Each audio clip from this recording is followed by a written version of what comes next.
Namo Bhagavate Vasudevaya.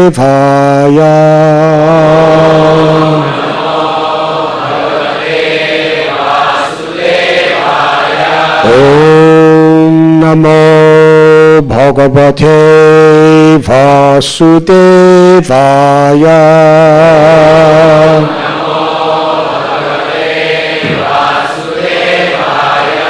Om Namo Bhagavate Vasudevaya.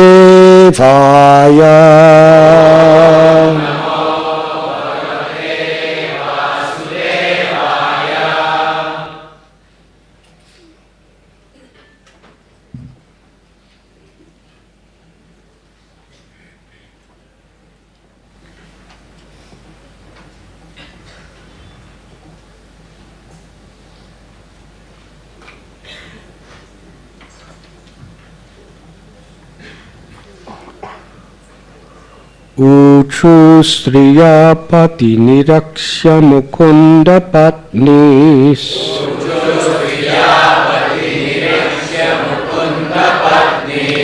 Tara Yathodu Pasaha Kim Akarya Mubhi.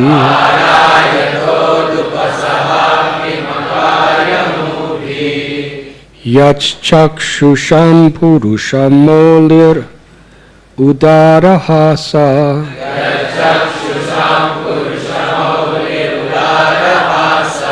Lila Valoka Kalayot Savaban Atanoti.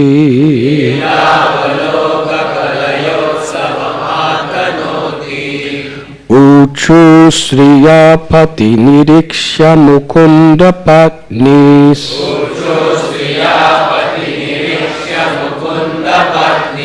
Tara Yathodu Pasaha Kim Akarya Mubhi.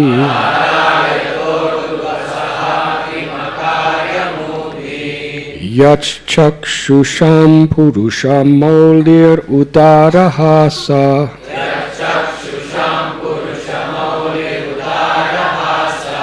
Lila Valoka Kalayot Savaban Atunoti.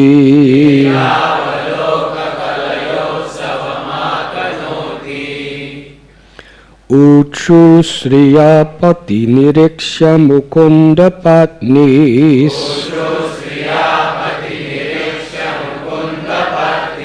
Tara Yathodu Pasaha Kimakarya Mubhi.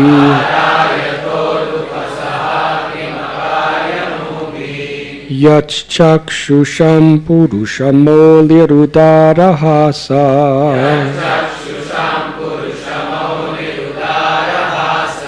Lila Valoka Kalayot Savaban Atanoti.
Ladies,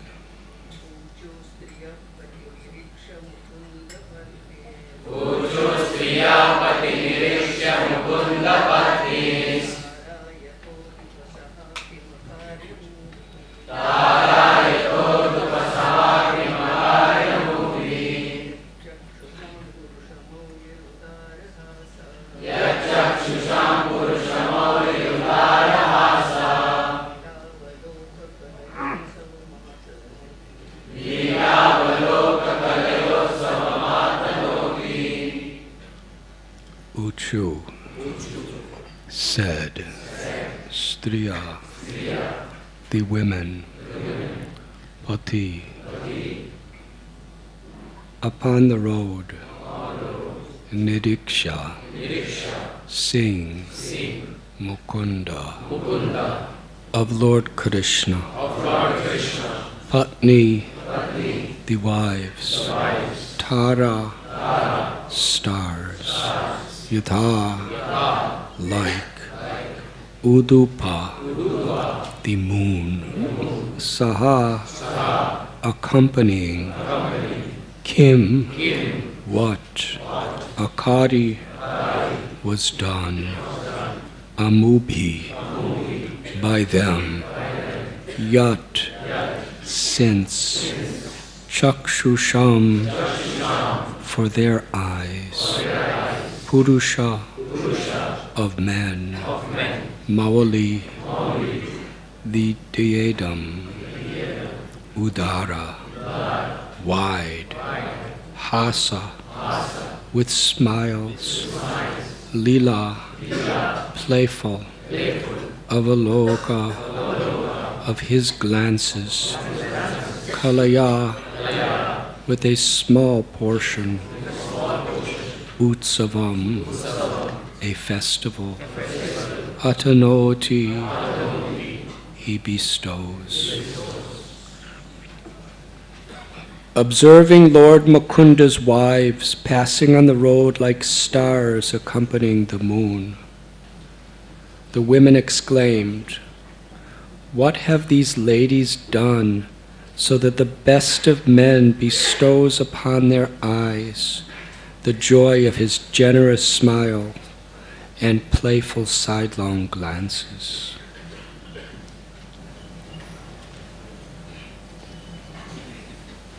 In various places, citizens of the city came forward, holding auspicious offerings for Lord Krishna, and sinless leaders of occupational guilds came forward to worship the Lord. Purport. Srila Prabhupada writes, while Lord Krishna was thus passing on the road, at intervals some of the opulent citizens, who were all rich, respectful, and freed from sinful activities, presented auspicious articles to the Lord, just to offer him a reception to the city. Thus they worshipped him as humble servitors.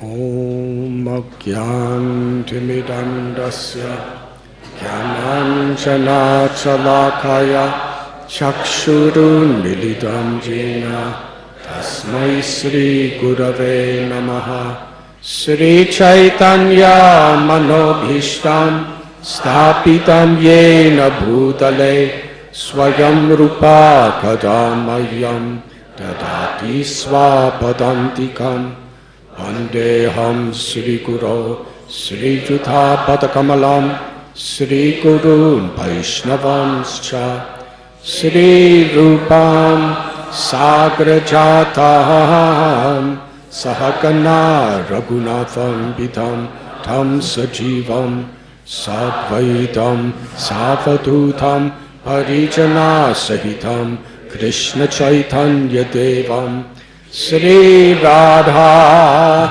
Krishna Padam Sahakana Lalita Sri Vishakam Vitamscha He Krishna Karuna Sindhu Dina Bandhu Jagatpate Gopesha Gopika Kanta Radha Kanta Namostate Tapta Kanchana Gaurangi Radhe Vrindavaneshwari Vrishabhanu Sute Devi Pranamami Hari Priye Vanchakalpatarubhyascha Kripasindubhya evacha Patitanam Bhavanibhyo Vaishnavibhyo Namo Namaha Sri Krishna Chaitanya Prabhu Nityananda Sri Advaita Gadadhar Shivasati Gaura Bhakta Brinda, Hare Krishna, Krishna Krishna, Hare Hare, Hare Rama, Rama Rama, Hare Hare.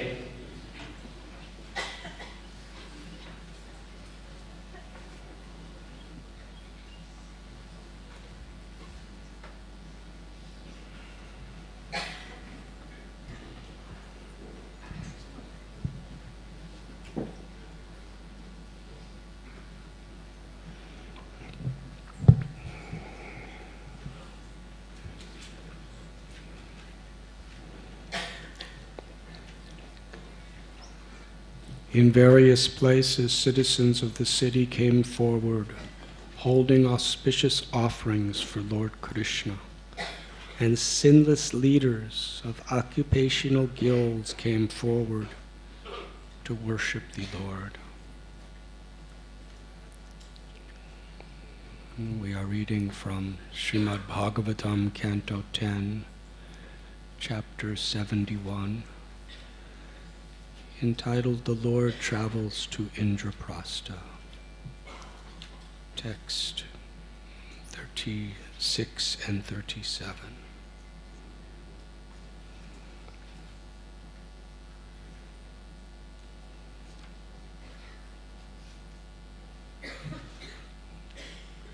As we discussed yesterday, when Lord Krishna entered Indraprastha, the king, Yudhisthira Maharaj, came off of his throne with his own enthusiasm. He went to the outskirts of the city to welcome Lord Krishna. And with tears of love, he embraced Krishna. And Krishna embraced him. And similarly, Arjuna, Bhima, Nakula, Sahadev were weeping, limbs trembling, as they exchanged loving embraces with Lord Krishna.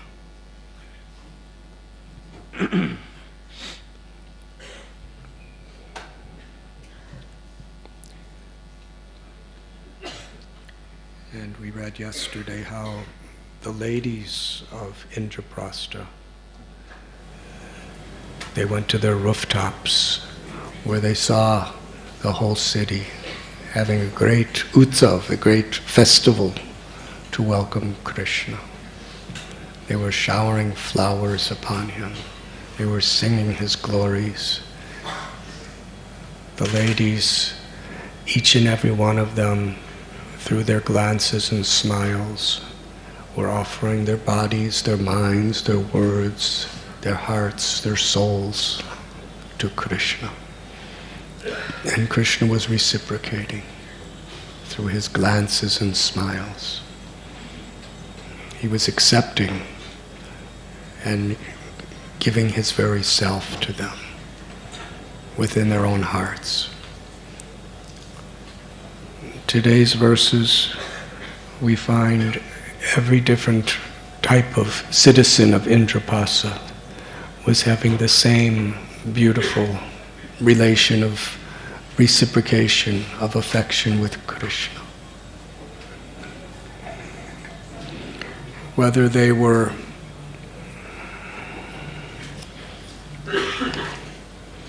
the leaders of the occupational guilds,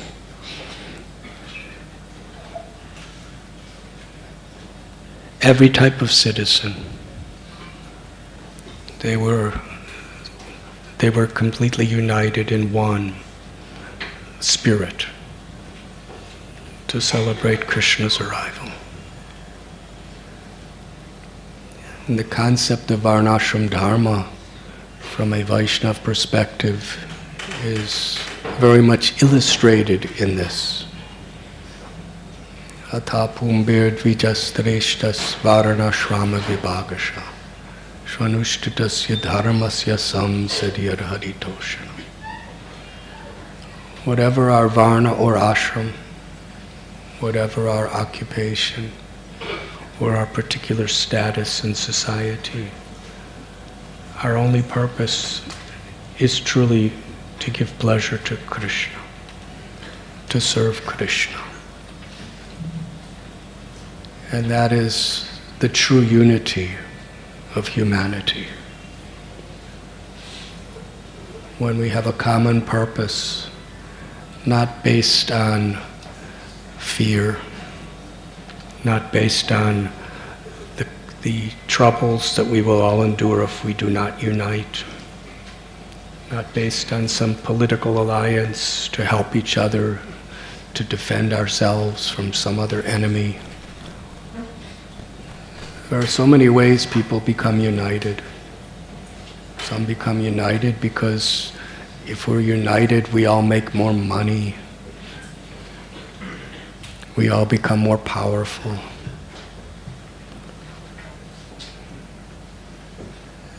Their unity is on this spiritual platform.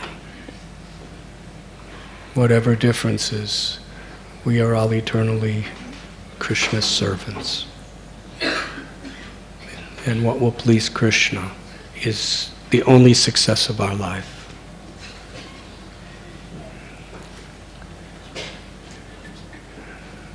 So in this way, with one heart, the whole Indraprastha welcomed Krishna. And Krishna was so pleased.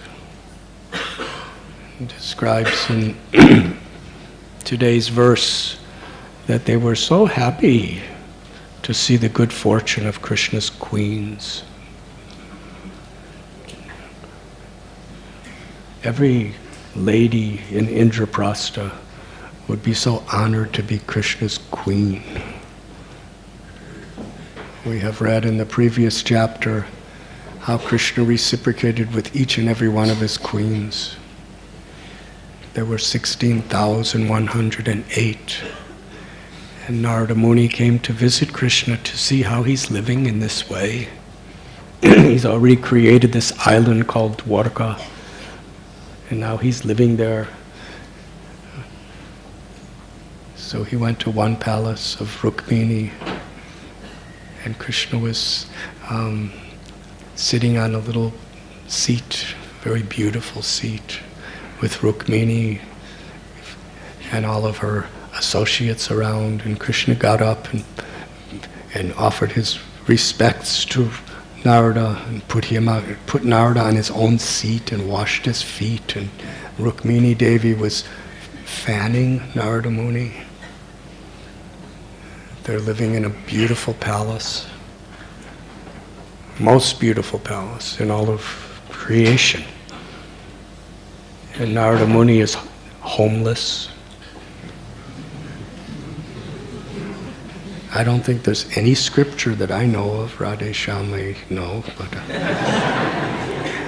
I don't know of any scripture that talks about Narada Muni's house and what kind of furniture he may have had.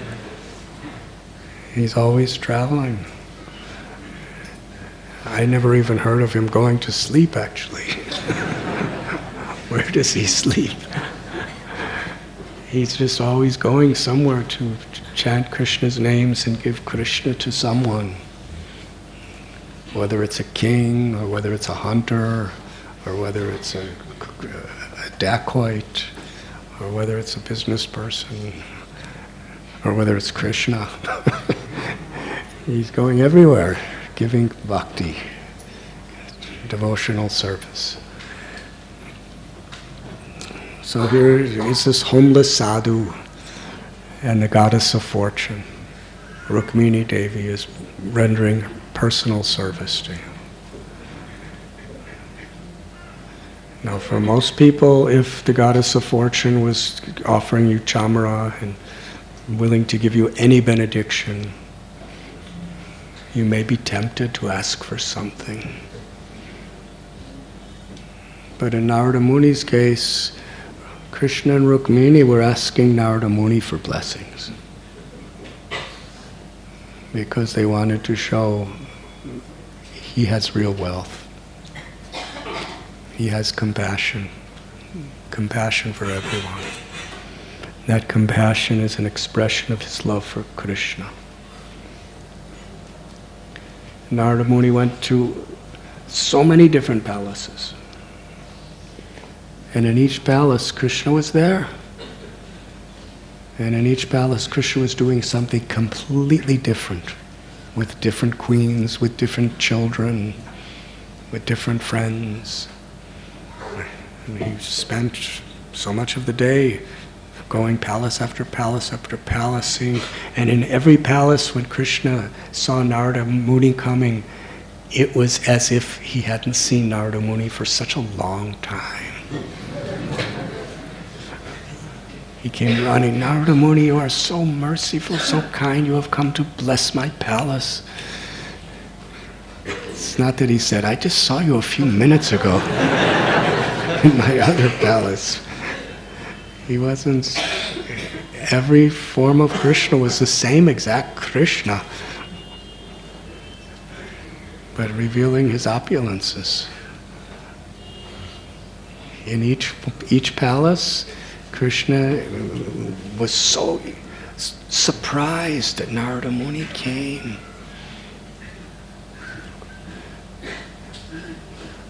And so eager to see him after so long. He served him with his queens and his family. And then when it came for Krishna to go to Sudharma, the assembly house of Dwarka, Narada Muni saw Krishna depart from each palace. And at the doorway of each palace, each particular queen was saying goodbye to him and was smiling, but in their hearts they were crying because of separation all day from Krishna, and all the children of Krishna were saying goodbye to the father, and all the associates of the palace were in ecstasy of love and imminent separation from Krishna all day, saying goodbye to Krishna. And Narada Muni is watching this. Krishna is uniquely speaking each person's name and reciprocating according to their particular natures. And then Krishna goes on his chariot, and all 16,108 forms of Krishna become one. And he comes to Sudharma, and he sits on his throne. And Narada Muni sees how everyone in Sudharma, all these great rulers and leaders, are honoring Krishna, and how Krishna is honoring all of them. And what's leading to today's story of today's verses is one time, Shukadev Goswami tells, as Krishna was sitting on his Paramasana, that means his supremely beautiful throne, this person entered the assembly. Nobody knew who he was. Nobody ever saw him before. But Krishna was so magnanimous. He didn't have an appointment. You know, if you want to see a political head of a state today, you have to go through so much bureaucracy to get an appointment. But he was just, nobody knew who he was, where he was coming from, but he wanted to see Krishna. So he was very lovingly escorted right to Krishna's throne. Krishna was open for everyone. And he came with a message. He spoke about the kingdom of Giri Braj in the Magadha province, where he had just come from. There were 20,000 kings who were imprisoned by Jarasandha. Jarasandha was so powerful. Of all the demons, he was really powerful. just his own physical body had the strength of 10,000 elephants. Try to understand what this means. And these are Dwapar Yuga elephants, which are probably at least 1,000 times stronger than Kali Yuga elephants. 10,000 elephants. That means hundreds and thousands of elephants as we know them. That was his physical strength.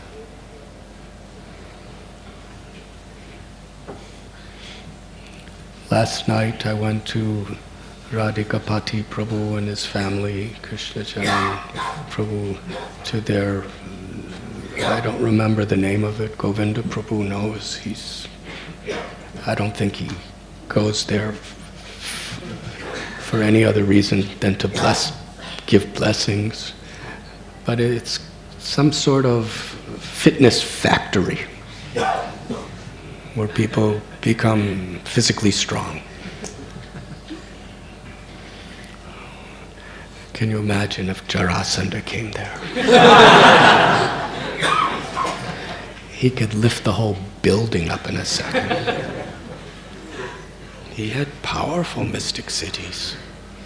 And not only was he physically powerful, but he was so influential that any time he wanted to attack someone, he could get thousands of kings and hundreds and thousands of soldiers to give their lives for him. Not out of love, but out of fear. Jarasandha was so powerful. You know who one of his students was? Kamsa. Kamsa was one of Jarasandha's favorite students. So much so that he gave his two beloved daughters to Kamsa to marry.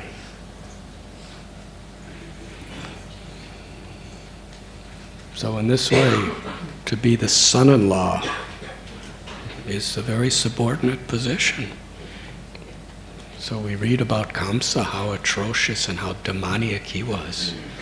Well, being a student of Jarasandha means he got a lot of those evil propensities from Jarasandha. He was so arrogant, so evil, so cruel. But at the same time, he was, in his own demoniac way, he was extremely intelligent. He knew that to get his powers and keep his powers, he had to honor the Brahminical culture. He didn't follow the teachings of Brahmins, but he gave worship and honor to them. Just as Hiranyakashipu did, in his own way. So,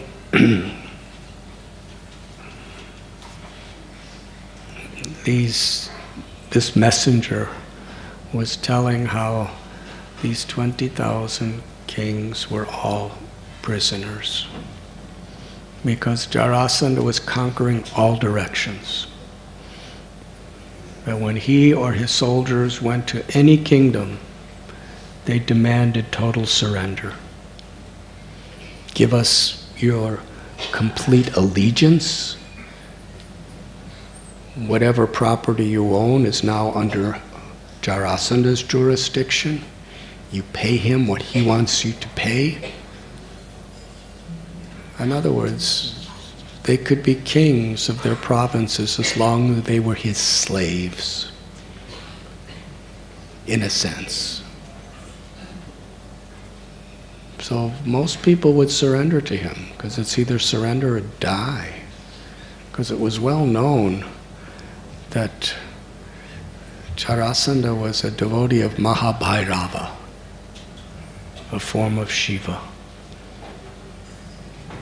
And he had decided that for the pleasure of Mahabhairava, the great destroyer, he would perform 100,000 human sacrifices of kings of the earth by severing their heads and offering them in the sacred fire. So when somebody of that power and that reputation comes to your kingdom and says surrender, if you don't surrender, then your head's going to be put in the fire. But they didn't surrender. So there were 20,000 kings in the prison, just waiting for their death.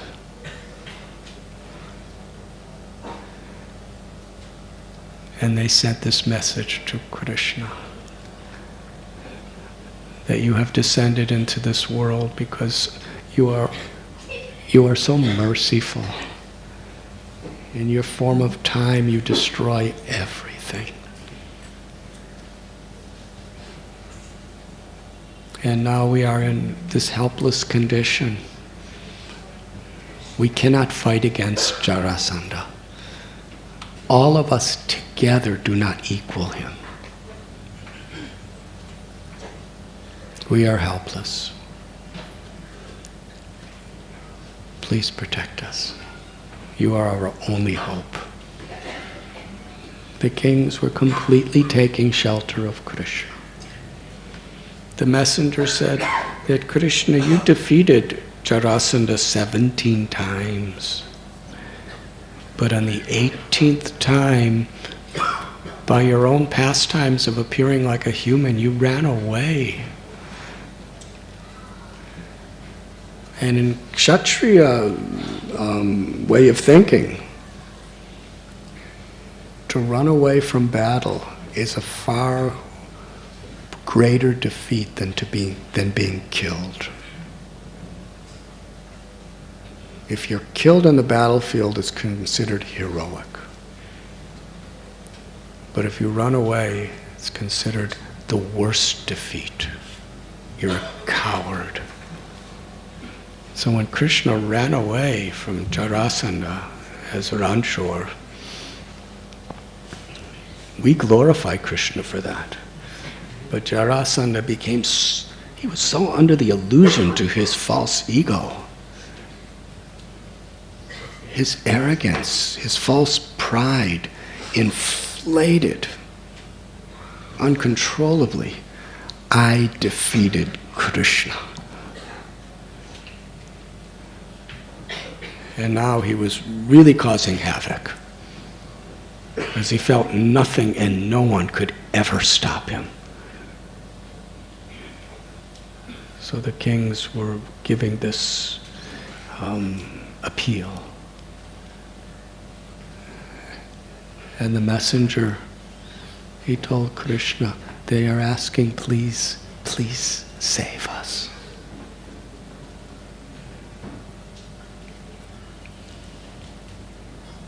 The king said that we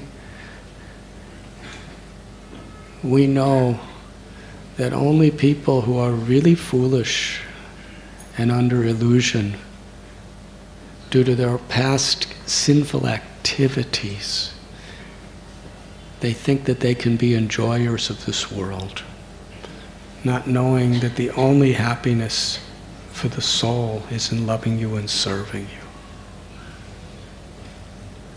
And then they said, and these dead corpses that we live in, called the bodies, we are so foolish that we're thinking that we can enjoy because we're kings. And in this way, trying to enjoy our kingly comforts and luxuries and happiness, we have forgotten the real pleasure of the soul, the only pleasure of the soul, which is loving service to you.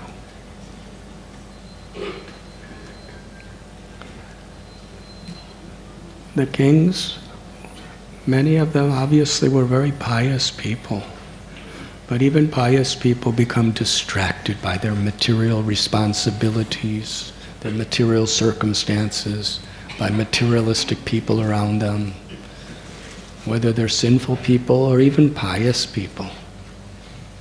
The material world is full of distractions. But here the kings were now, everything was taken away from them. Yasyahamana grinami harishitadhanam shanai. Krishna tells Narada Muni and Maharaj Yudhishthira, he tells Yudhishthira Maharaj this verse. When the king asked Krishna, why did you take everything away from the Pandavas? And why did you cast us into the forest for so many years in exile? Putting us in a situation where for 12 years Duryodhana was disgracing us. And Krishna spoke this verse. When I give my greatest mercy, I take everything away from my devotee, so that devotee has nothing and no one to turn to except me. Krishna spoke that to Yudhishthira. And Yudhishthira's mother, Kunti Devi, she echoed the same principle when she spoke akinchana gocharam. Krishna, you are the property of those who are bereft of everything. Akinchana doesn't mean we don't have anything. It means we understand Krishna is our only shelter. And we understand everything belongs to Him. Nothing is mine. My beauty, my strength, my intelligence, my wealth, my property, my family, my home, everything belongs to you, Krishna. Manaso deho geho jo kichumu. Arpiluntu alpadinanda kisho. Yudhishthira was a king. Kunti was the mother of the king. Bhaktivinoda Thakur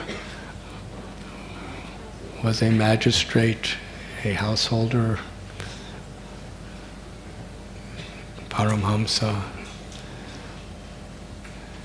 They all had the same spirit, as does Narada Muni and Raghunath Das Goswami.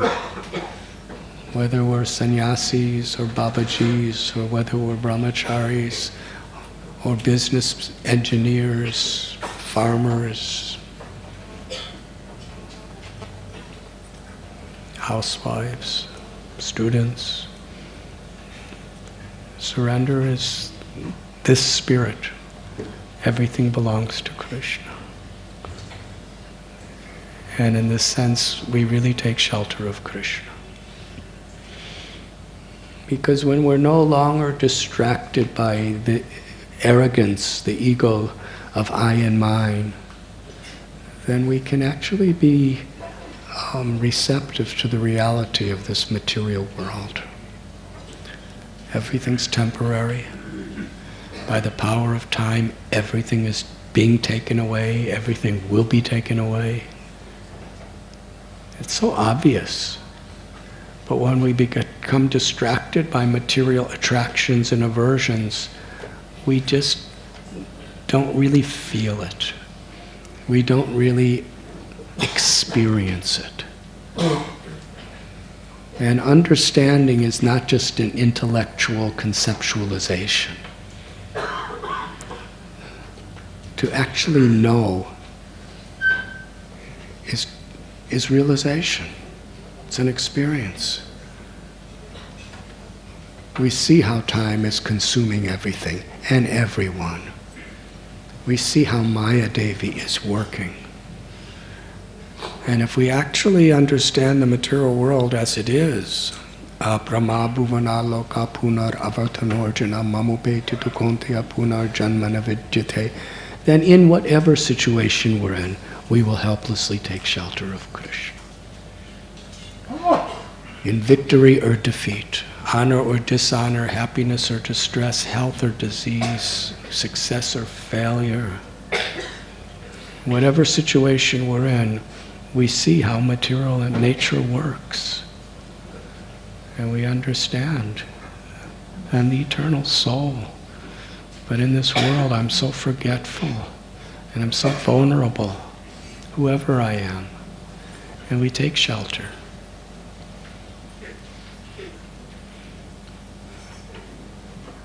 King Yudhisthira was enlightened. He took shelter when he had nothing in the forest, and he took shelter exactly in the same way when he was the king of the world, because he understood that everything is Krishna's. He could see the material world for what it was.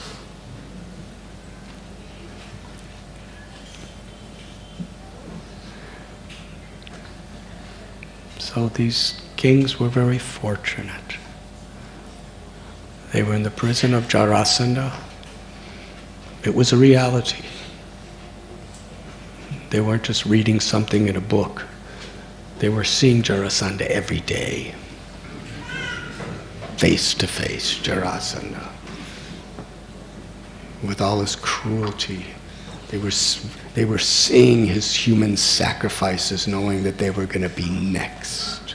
They had nowhere to go, nowhere to run, nowhere to hide, nothing. They were really taking shelter of Krishna. And they sent their message. And Krishna could feel their hearts.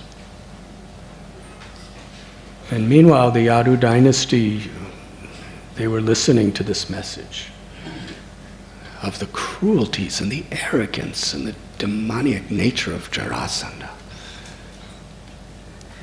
And the Yadu dynasty knew that Jarasandha, with hundreds and thousands of soldiers, attacked to kill Krishna 17 times. He was angry. His deepest attachment was to his two daughters. And they came back from Mathura weeping and crying hysterically.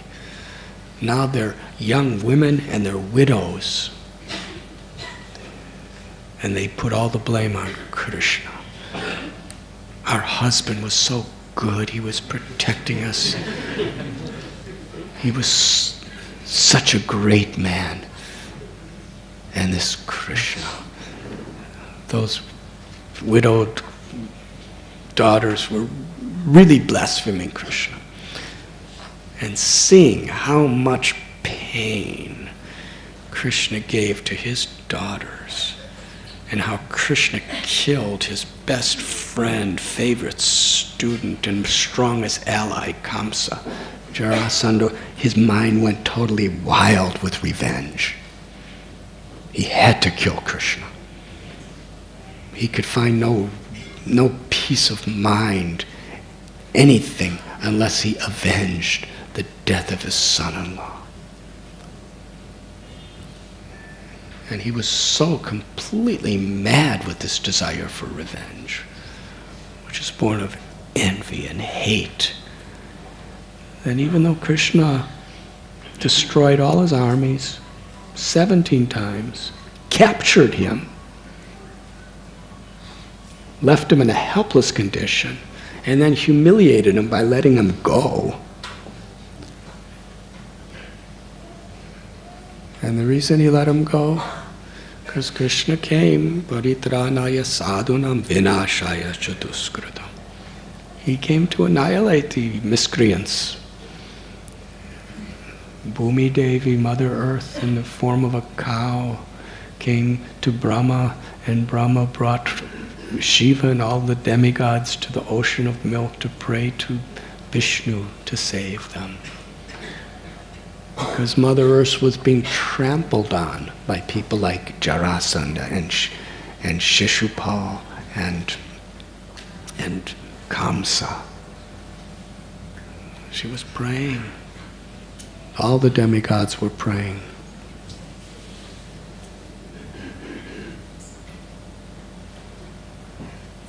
So Jarasandha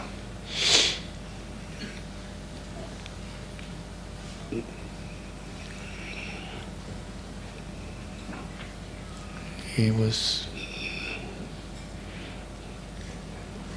so blinded by his hate, by his envy, that he couldn't see that Krishna was making a complete fool out of him.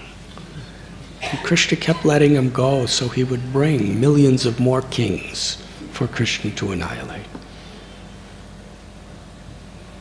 Like Srila Prabhupada said, if you have a really nice community, then people will come to you. Yes? Just like Sri Mayapur Dham, by Srila Prabhupada's very, very deep desire. He wanted his followers to create the temple of the Vedic planetarium. Because through building this beautiful temple, Srila Prabhupada gave some basic designs, he gave some basic dimensions, and he personally, before he left this world, he laid the cornerstone, Ananta Shesha. It was quite obvious it wasn't going to happen in his lifetime, but he did that to make sure we took it serious that it does happen. Now, Sri Mayapur Dham, at the time Prabhupada did that, was a very isolated place. Just paddy fields and a few Gaudiya Math temples and some villagers. Most of the villagers were not even devotees or even Hindus. But if we build this temple, then millions and millions of people from all over the world will come to associate with devotees, to understand the purity of Lord Chaitanya's message, to feel the mercy of the Dham of Sri Mayapur. So similarly, Krishna could go out to each of these kingdoms, but through Jarasandha, all the kings were coming right to him in Dwarka. Hare Krishna.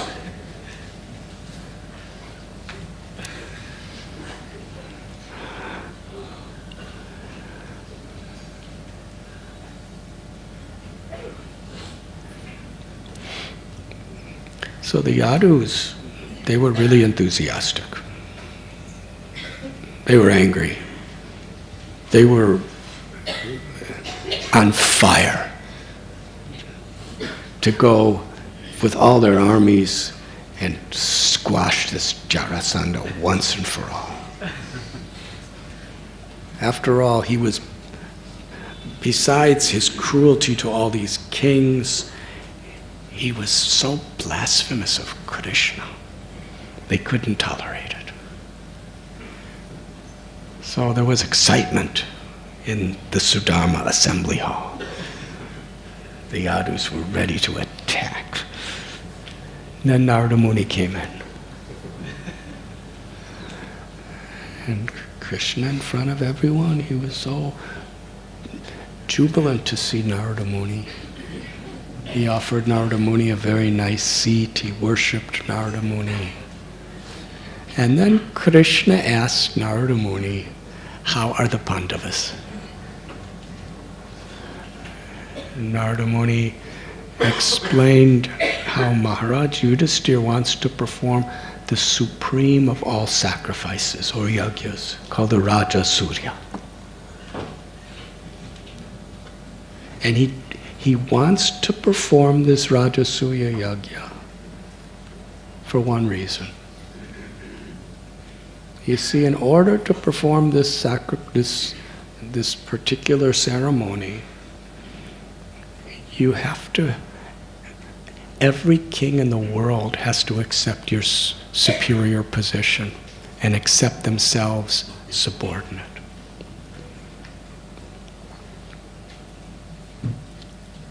Maharaj Yudhisthira had all opulences. There was nothing materially that he didn't have that he could want. But he had one desire. He wanted Krishna to be recognized and glorified as the Supreme Personality of Godhead, as the ultimate worshipable object for all creation. So Yudhisthira Maharaj wanted to perform the Rajasuya Yajna. And Krishna, he really wants you to come. So Narada Muni was very much excited that Krishna go to Indraprastha. The Yadus were very much excited for Krishna to go and fight Jarasandha.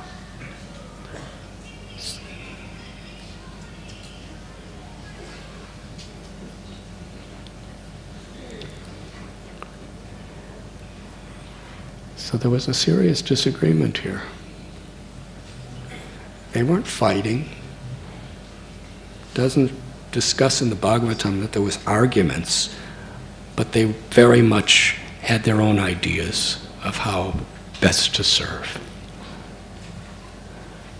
And Krishna was between both of them. So Krishna appeared to be confused by his own Leela. And he turned to Uddhav. And he said, Uddhav, there are two very, very strong opinions here telling me to go to different places.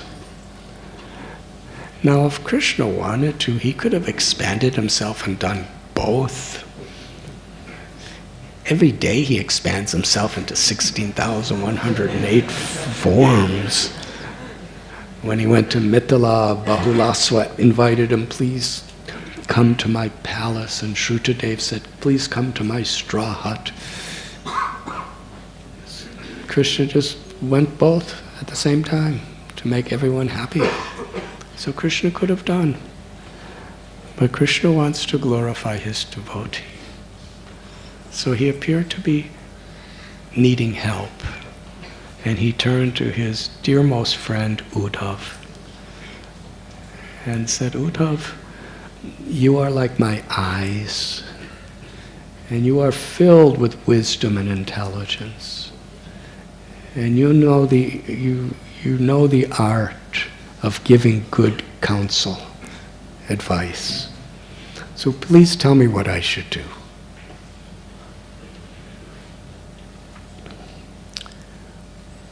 Uddhav expressed, after hearing both sides, for the pleasure, and seeing how Krishna wanted to please everyone, because they were all his devotees.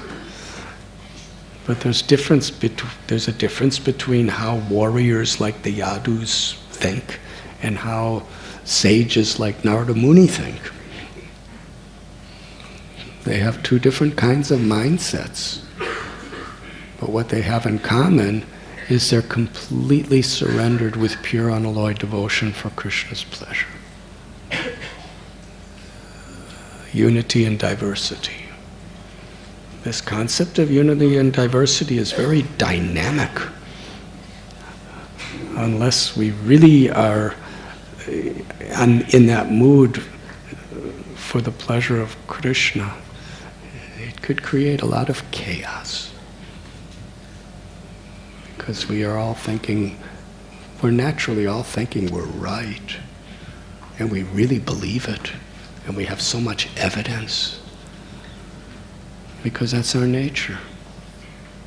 We have to kill Jarasandha. Now, let's take our armies. And Narada Muni saying, no, Maharaj Yudhisthira wants you to come for this ceremony. Bring your family, bring your friends. Have this wonderful ceremony. So Uddhava said that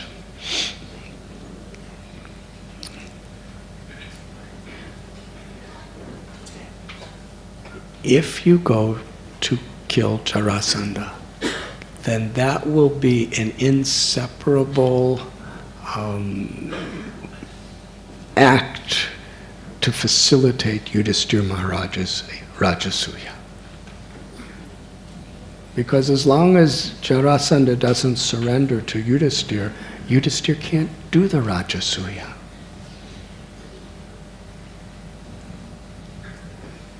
And Uddhava gave Krishna the advice of how Jarasandha should be killed. He said he has the strength of 10,000 elephants. And there is not a single person in the Yadu dynasty who could kill him. Besides yourself, there's only one person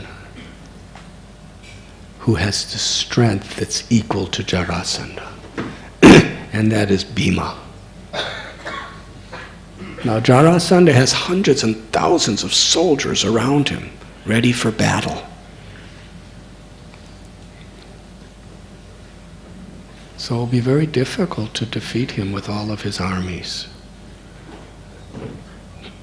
But I have a plan of how Bhima can fight him alone. He explained, disguise yourselves as Brahmins, because he's very faithful to the Brahminical culture. He's very afraid to offend the Brahmins. Go there to beg. And when you come to him as Brahmins, he must fulfill what you beg for. Beg him to fight with Bhima. Let Bhima beg for battle. And Uddhava said that Brahma and Shiva, they control the whole universe as instruments of your power. Under the almighty power of time, through Brahma and Shiva, you create and destroy everything. And in the same way, Bhima will be your instrument, so that he will be glorified to kill Jarasandha. Uddhava expressed at their homes, the wives of these kings who are in prison, they are singing your glories. And how Lord Sri Krishna will kill the enemies, the enemy of their husbands.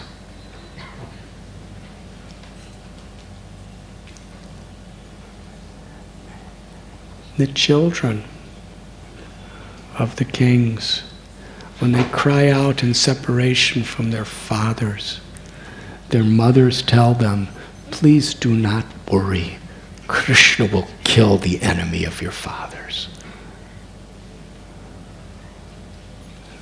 That's the faith the wives had in Krishna. Not only were the husbands taking shelter of Krishna, but as much or more the wives were taking shelter of Krishna. And Uddhava said, similarly the gopis, they are also singing your glories of how you kill the enemy of Gajendra, who was about to destroy him in the form of a crocodile. How you killed the enemy of Sita, Ravana, when she was helplessly his prisoner in Sri Lanka. How you killed the enemy of your own mother and father, Vasudeva and Devaki, when they were prisoners also. Kamsa. And all the great sages are singing your glories and taking shelter of you. And Narada Muni said, and even myself, ourselves, we're all taking shelter of you, Krishna.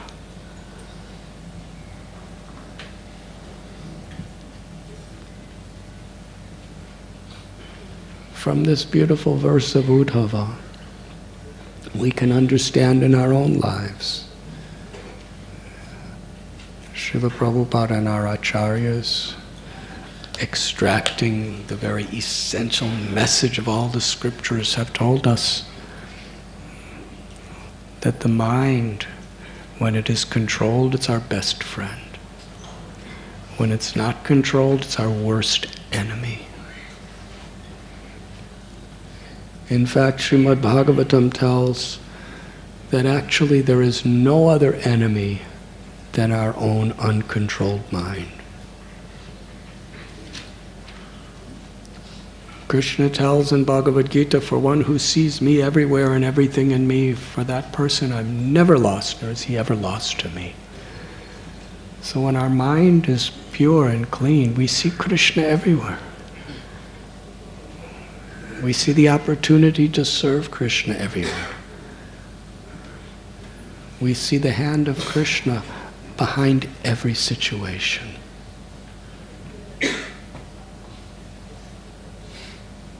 Even on a cloudy day, we know the sun is behind the clouds.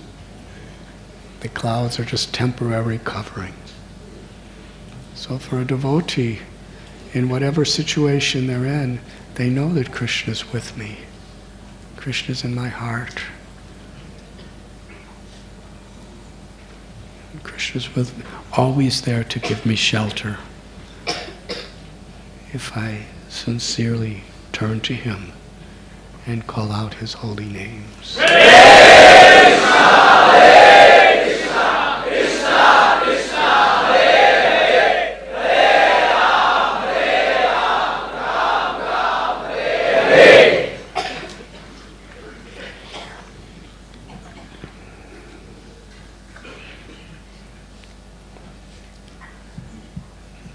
There's a beautiful verse in Srimad Bhagavatam that the mind,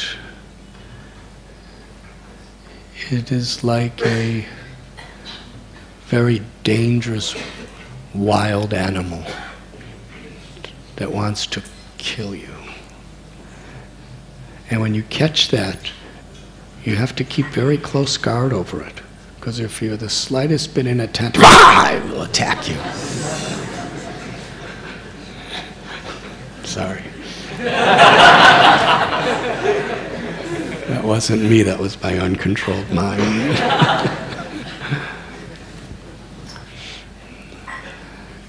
So a devotee must be very careful to understand the power of the uncontrolled mind. And there are 6 enemies that occupy the kingdom of our mind. Kama, selfish, passionate lust. Krodha, anger. Bhagavad Gita teaches that when we contemplate the objects of the senses, we develop attachment for them. From such attachment, kama, lust develops. And when our selfish passions are unfulfilled, krodha, anger.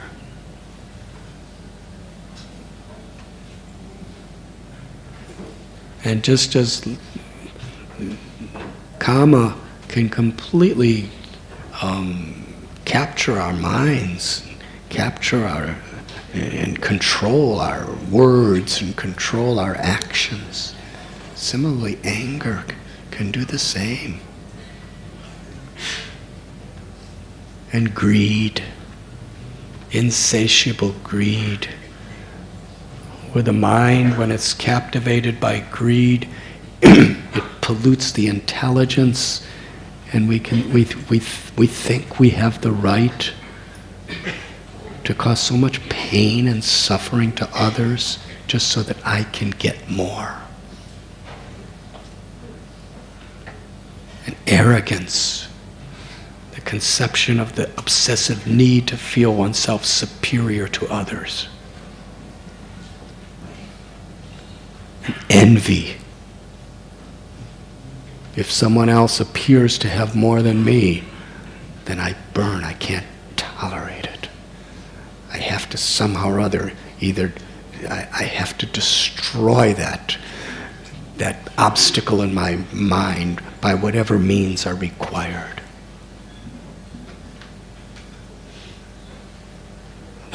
Lust, anger, greed, arrogance, envy, and illusion.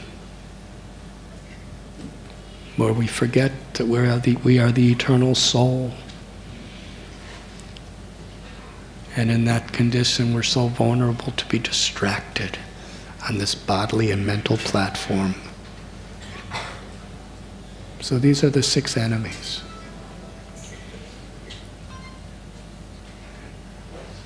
And actually, a conditioned soul is a prisoner of these enemies, who all together have taken captivity of our mind.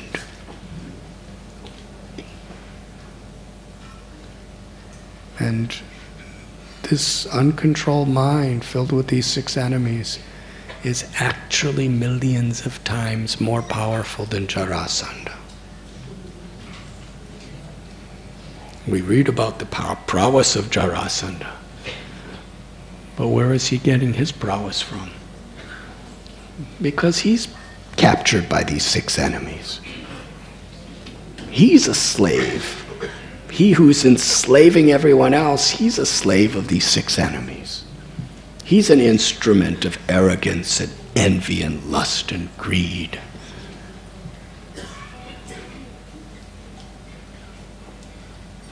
So when we are under the captivity of these anarthas, more or less, in a real sense, we are all like those kings. The kings could do nothing against the power of Jarasandha, but they could live in a way that pleased Krishna. They were completely pious. They were completely good in all of their activities because they understood they couldn't be evil or arrogant or sinful and expect Krishna's mercy. They wanted to please Krishna. And at the same time, while living in harmony with Krishna's will, they were crying out for Krishna as their only shelter. And it is in this spirit that each and every one of us has hope, the only hope of not being subjugated by the enemy of the mind and the 6 enemies occupying the mind. We have to truly please Krishna. And as Prabhupada said, like a little baby is helplessly dependent on a mother, like these kings and the wives of the queens at home are completely dependent on the mercy of Krishna's grace. In that spirit, we chant the holy name.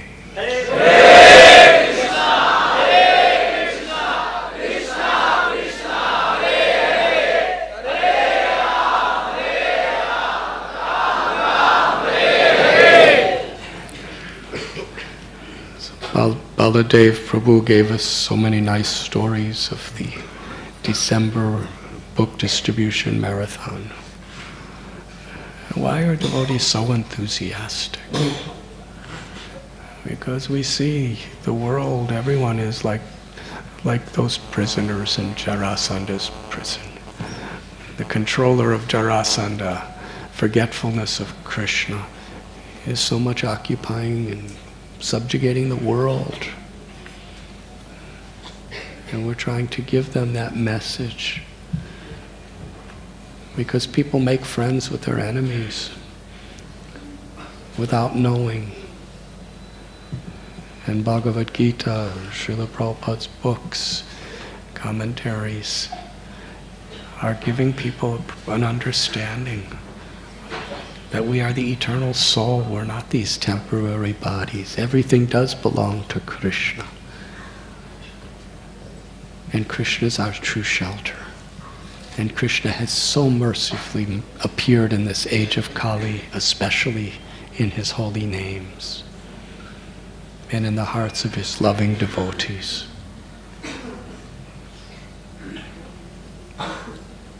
So Uddhava made this proposal to Krishna. Go with Bhima, have him disguise himself as a Brahmin, beg Jarasandha to fight, and because Bhima will be an instrument of your mercy, Krishna, you, through Bhima, will liberate the world from Jarasandha. And liberate Jarasandha too. And then the doorway will be completely open to satisfy Narada Muni's desire to perform the Rajasuya. So all the senior members of the Yadu dynasty and Krishna and Narada Muni all rejoiced with the completely harmonious wisdom of Uddhava. He satisfied everyone. But Vishwanath Chakravarti Thakur explains some of the younger Yadus, they weren't so happy because they really wanted to fight with Jarasandha.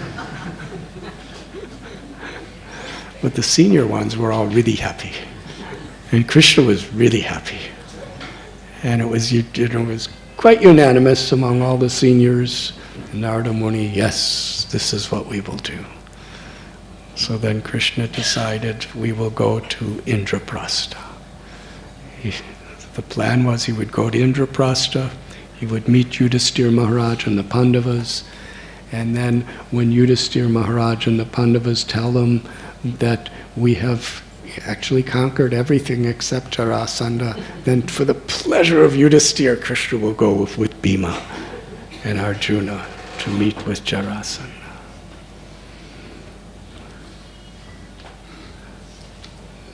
Krishna called Daruka and another charioteer, and they arranged the chariots right away. And the queens had their palanquins, and Krishna's children, and soldiers, and the common people. It was a large group of people from Dwarka who were all going to go on a procession with Krishna to Indraprastha. And as Krishna was just preparing to go, Narada Muni bowed down to Krishna, and Krishna offered his respects to Narada Muni, and Narada Muni was completely happy. And then Krishna turned to the messenger of the kings, and he said, tell the kings and their wives that they have nothing to fear. I will kill Jarasandha.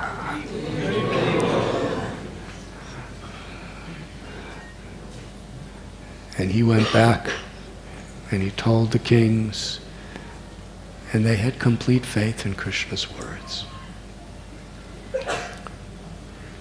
At that point, they were simply eagerly loliam.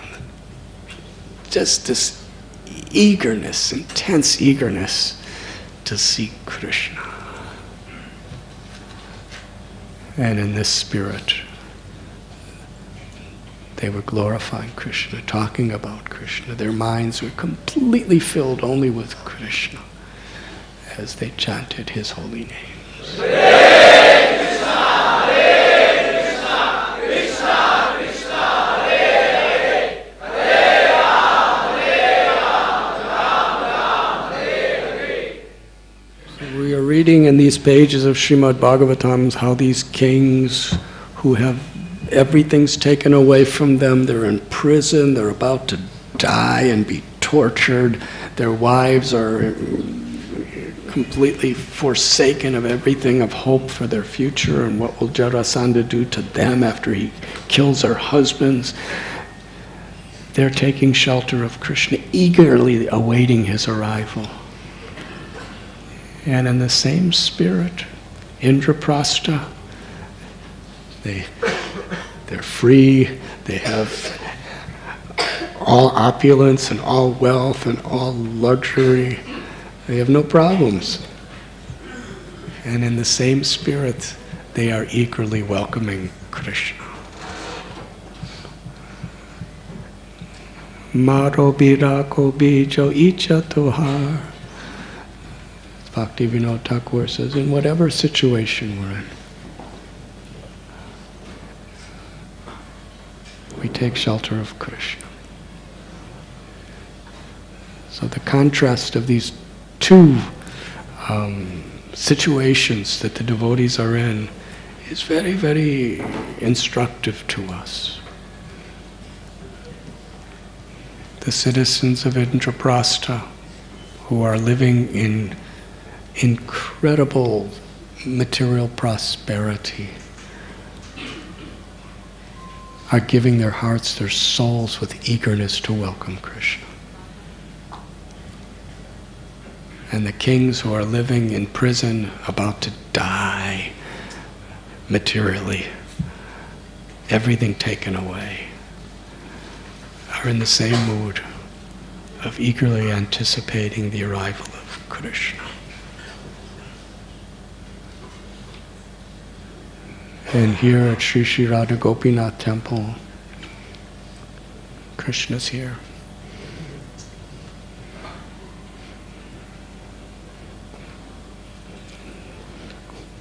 But in one sense, even better, because he's in his Vrindavan mood.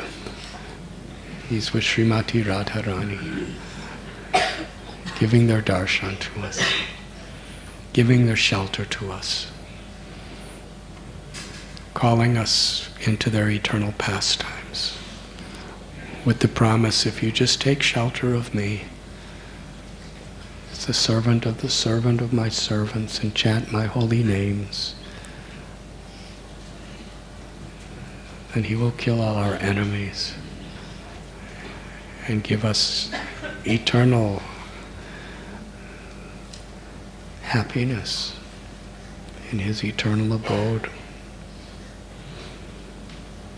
So what we read in Srimad Bhagavatam, it's important we understand how this is a living scripture that's teaching us how to live today.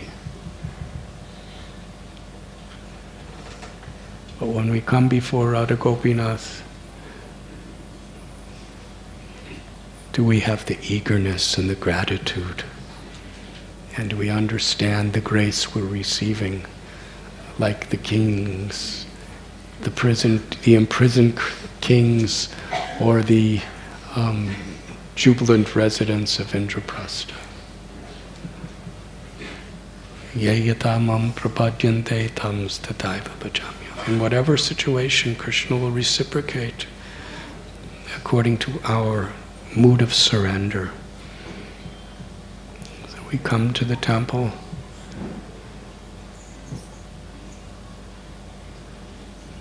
to surrender.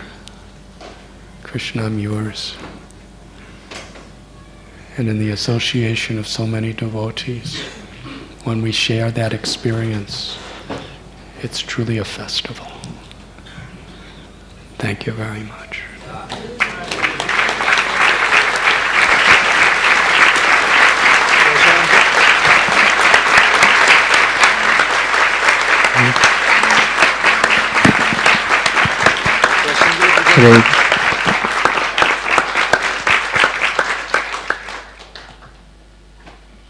Hare Krishna, there are two nice announcements. Tuesday, 15 December, Maharaj will be giving a class at the Birla House. It's evening 7 p.m. So the passes can be collected through your respective counselors or mentors. And our devotees from Juhu,